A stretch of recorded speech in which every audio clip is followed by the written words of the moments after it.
हाय नमस्कार, मी शोभा तुम्हा सर्वांचे अगदी मनापासून स्वागत करते माझ्या एका छोट्याशा ब्लॉगमध्ये। तर कशा आहात सगळेजण? श्री स्वामी समर्थ। तर बघा बरेच दिवस झाले ना व्हिडिओ शूट केला नव्हता, तर काय कारण आहे काय नाही तर पुढे सांगणारच आहे। तर चला म्हणलं आज ना ब्लॉग बनवावं आणि तुमच्याबरोबर पण शेअर करावं।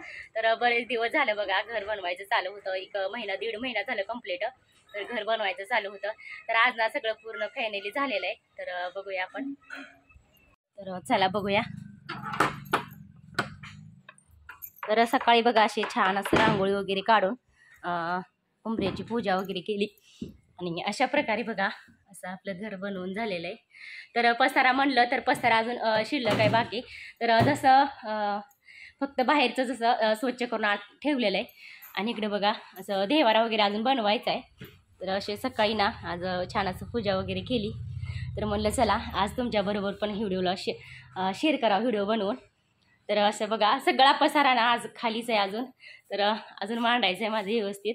तर म्हणलं चला आज ना थोडंसं ना बघा प्रसाद बनवलाय मी, मस्त असं शिऱ्याचा प्रसाद बनवलाय। आणि आज पावसाला ना लवकरच सुरुवात झालेली आहे। इकडं मस्त असं मसाले भात बनवलाय, तर प्रसादासाठी असं मसाले भात आणि एक बघा आपल्याला जेवढी पाहिजे म्हणजे असं आपली इच्छा, तर आपल्याला जेवढी मुलं जेवायला घालून ना असं असं तेवढी माझी इच्छा। तर माझी इच्छा एक 5-6 मुलांना ना असं प्रसाद वाटायची। तर इकडं म्हणलं तर इकडं बघा, तर इकडं हँगर वगैरे अजून अडकवायची बाकी आहे। तर अशा प्रकारे तोपर्यंत स्वेटर वगैरे अडकवलेत। तर इकडं बघा असा पसारा वगैरे तसाच पडलेला आहे। आणि हे बघा अक्षताने अगदी छोटंसं ना डेकोरेशन केलेलं आहे। तर अशा पद्धतीचं बघा आपलं साधं सिंपल घर आहे पत्र्याचं। तर कसं बनवलं आहे तर नक्कीच कमेंटमध्ये सांगा। आणि अक्षदाचं आता बघा काय चाललंय माहीत नाही फुलांचं जसं। तर पावसाचा दिवस चालू आहेत ना, तर बघा असं पसारा आणून ठेवलेला आहे। तर अजून काम ना थोडंसं बाकी शिल्लक आहे, तर पायऱ्या वगैरे अजून बनवायच्यात आणि इकडं ना फरशी वगैरे टाकायची। तर वरती पण बघा थोडंसं पत्र पण टाकायचं। तर आम्ही तात्पुरतं ना असं हे बांधलं आहे, कांबळा बांधला आहे। तर इकडं बघा इकडं पण अजून गेट वगैरे बाकी आहे, शिल्लक गेट वगैरे बनवायचं आहे। तर इकडं बी बघा असं शेळ्या आतमध्ये बांधतोय आणि सकाळनं म्हणलं तर सकाळनं बाहेर बांधतोय। तर इथं अजून फरशी वगैरे टाकायची बाकी आहे। तर असं झालंय बघा आपलं पत्र्याचं घर। कसं वाटतंय तर नक्कीच कमेंटमध्ये सांगा।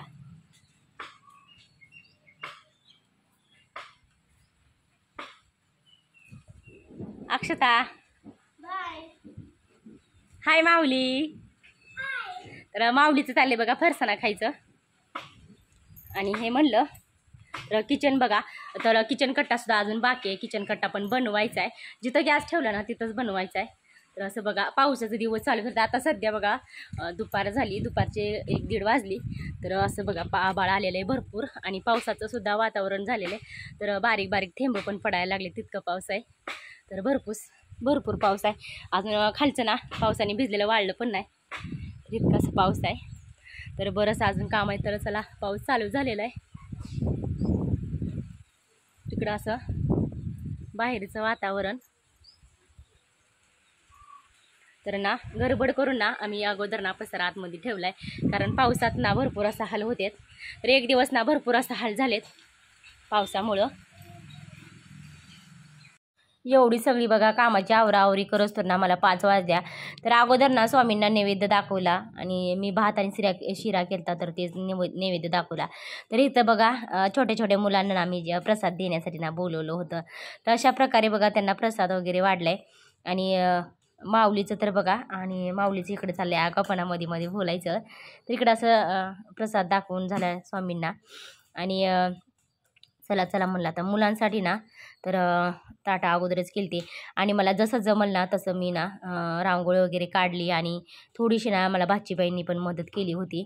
तर अशा प्रकारनं छोटीशी रांगोळी काढली आणि पोरांना बघा मी जे प्रसाद बनवला होता ना ते भरपूर असा आवडला। तर मस्त मज्जा मस्ती करत ना चाललं होतं मुलांचं खायचं। तर हाय सुद्धा करत होते ते व्हिडिओमध्ये। तर कसा वाटला तुम्हाला पण माझा ब्लॉग तर नक्कीच कमेंटमध्ये सांगा। लाईक शेअर कमेंट करायला अजिबात विसरू नका।